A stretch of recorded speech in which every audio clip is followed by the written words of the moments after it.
अस्सलाम वालेकुम everyone, welcome to my new vlog. जोशो खरोश के साथ आप सबको खुश आमदीद कहती हूँ। उम्मीद करती हूँ आप सब ठीक होंगे। अभी भी आपको बहुत फ्रेश लग रही होगी और मेरा मूड भी आपको बहुत अच्छा लग रहा होगा क्योंकि मेरी नींद पूरी है। और जब मेरी नींद पूरी होती है मैं बहुत अच्छा फील कर रही होती हूँ, फ्रेश फील कर रही होती हूँ, खुश रहती हूँ फिर। और कल शाम जब मैं सो के जागी मुझे ऐसी उदासी आई, मेरे दिल में ऐसी घबराहट आई, यकीन जाने मतलब मेरा दिल करे कि ये क्या हो गया है ना, ऐसे वीरान हो गया दिल। आई थिंक आप सबके साथ भी ये होता है या नहीं, जब आप शाम को सो के उठो और ऐसे दिल बंजर हुआ पड़ा हो तो आगे से फिर अपने आप पे गुस्सा आ रहा होता है कि भाई सो के कौन सा बड़ा मार का सर अंजाम दे दिया है। खैर जब मैं सो के जागी, एक तो मुझे खाना भी हज़म नहीं हुआ था और दूसरा ऐसे ही दिल भी वीरान हुआ था। मैंने क्या किया, मैंने कहा चलो मैं ना थोड़ी सी बार चहलकदमी कर लेती हूँ 10-15 मिनट। बाहर गई तो बाहर फिर पौधों को देख के थोड़ा दिल खुश हुआ, थोड़ा सुकून महसूस होता है, इंसान को खुशी महसूस होती है। तो फिर जब इंसान वापस आता है घर तो फिर फ्रेश फील करता है। लेकिन इसी अवस्था में मुझे पता नहीं चला कि बहुत लेट हो गई हूँ और वापस जाके खाना भी रेडी करना है और बहुत कम टाइम होता है। फिर मैंने इंस्टेंट मैकरोनी बना ली थी। जैसे नूडल्स बनाते हैं ना, नूडल्स के अंदर ही उसमें मसाला होता है और आप वही नूडल्स का पैकेट डालते हो, वही मसाला डालते हो और आपका बड़ी अच्छी नूडल्स रेडी हो जाती है। वैसे ही थी नूडल्स की बजाय आप मैकरोनी कर लें, उसी तरह मसाला भी था और उसी तरह आप इंस्टेंट रेडी हो जाती है। नूडल्स को बनने में खैर अगर 5-6 मिनट लगते हैं तो इसे बनने में 8-9 मिनट लग जाते होंगे, इतना इस पर भी टाइम नहीं लगता। मैंने फिर थोड़ा ऑयल भी इसमें ऐड कर लिया था क्योंकि मैंने कहा चिपके नहीं। अगर आप चिकन और वेजीज ऐड करना चाहते हो तो ये आप कर सकते हो। चूँकि मेरे पास टाइम बहुत कम था, मैं चिकन ऐड नहीं कर सकती, वेजीज ऐड नहीं कर सकती, लेकिन आप अगर चिकन और वेजिटेबल्स भी ऐड करते हैं तो और अच्छा टेस्ट हो जाएगा। मुझे तो ये बहुत अच्छी लगी थी क्योंकि ये जाहिर है जैसे नूडल्स हम खाते हैं वैसे ये नूडल्स की जगह मैकरोनी है, बाकी तो इतना कोई फ़र्क नहीं है। खैर फिर मैंने जल्दी से रोटियां बना ली, एक पराठा बना लिया क्योंकि अक्सर शाकाहार रोटी नहीं खा रहे होते तो चलो कोई पराठा खा लेगा। तो फिर मैंने माइक्रोवेव में कढ़ी वगैरह गर्म करने रखी और फिर मैंने कहा इसी पैन के ऊपर मैं वो कर लेती हूँ, सब्ज़ी गर्म कर लेती हूँ, थोड़ा सा पानी डाल के कि वो चिपके नहीं। खैर पानी मुझे तो ज़्यादा डल गया था लेकिन मैंने वो कर ली फिर। लेकिन अच्छा सा गर्म हो गया था। गर्म करने के बाद हमने खाना वगैरह खाया, साथ में ये सॉसेज सर्व कर लिए थे, मैक्रोनीस की शक्ल कुछ होती। फिर देखती हूँ जी बर्तन।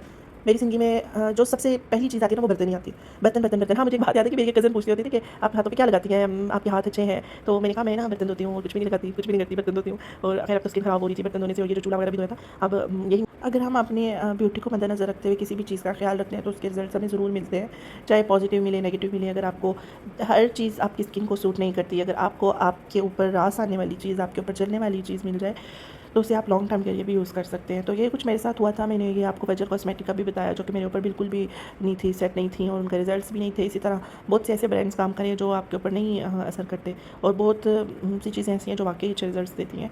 तो मैं आपसे ये शेयर करूँगी कि अपनी स्किन पे आप क्या अप्लाई करें अगर आपकी स्किन ऑयली है या ड्राई है। क्योंकि एक दफ़ा एक्नी का इशू मुझे भी हुआ था और उसके बाद मैंने स्किन के बहुत से प्रॉब्लम्स को मैंने मतलब समझ लिया है कि अब मुझे पता चल जाता है कि दाना क्यों बनता है और एक्नी कैसे ख़त्म होती है और स्किन कैसे ब्राइटन अप होती है, स्किन को कैसे ड्राई किया जाए, स्किन को कैसे ऑयली किया जाए। मतलब वो चीज़ें हैं कि एक्सपीरियंस के साथ इंसान सीखता है। और डॉक्टर से जब आप डर्मा के पास जब आप जाते हो तो वो फिर आपको आपकी स्किन के बारे में बताता है और वो आपको रीजंस भी बताता है। खैर मेरा बहुत अच्छा ट्रीटमेंट हुआ था। विद इन 2-3 मंथ्स में ये एक्नी भी चली गई थी और फिर जो एक्नी स्पॉट्स थे मैं उनके लिए परेशान थी, अब अल्हम्दुलिल्लाह वो भी चले गए हैं। तो यही है कि थोड़ा सा स्किन को रीड करना पड़ता है। अगर हम अपनी स्किन को रीड करके चल रहे हो तो फिर हमें स्किन इशूज़ नहीं होते। तो अब तो मैं 100% सेटिस्फाई होकर चल रही हूँ। पहले तो बहुत इशू बन गए थे बीच में। फिर इंसान का कॉन्फिडेंस भी ख़त्म होता है। सबसे बड़ी बात, अगर आप आउट गोइंग हो, आप जॉब कर रहे हो या आप स्टडी कर रहे हो तो वहाँ पे डिफरेंट लोगों से आपको मिलना होता है।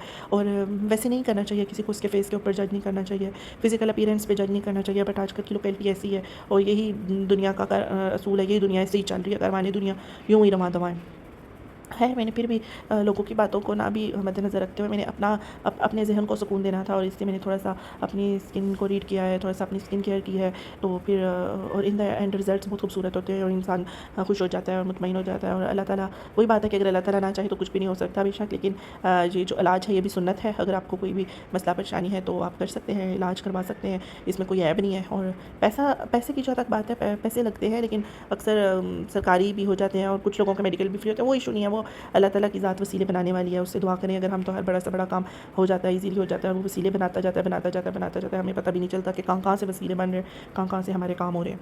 खैर इन्हीं बातों के बाद एंड करते हैं वीडियो को और मिलते हैं नेक्स्ट व्लॉग में। अपना बहुत ख्याल रखिएगा। अल्लाह हाफ़िज़।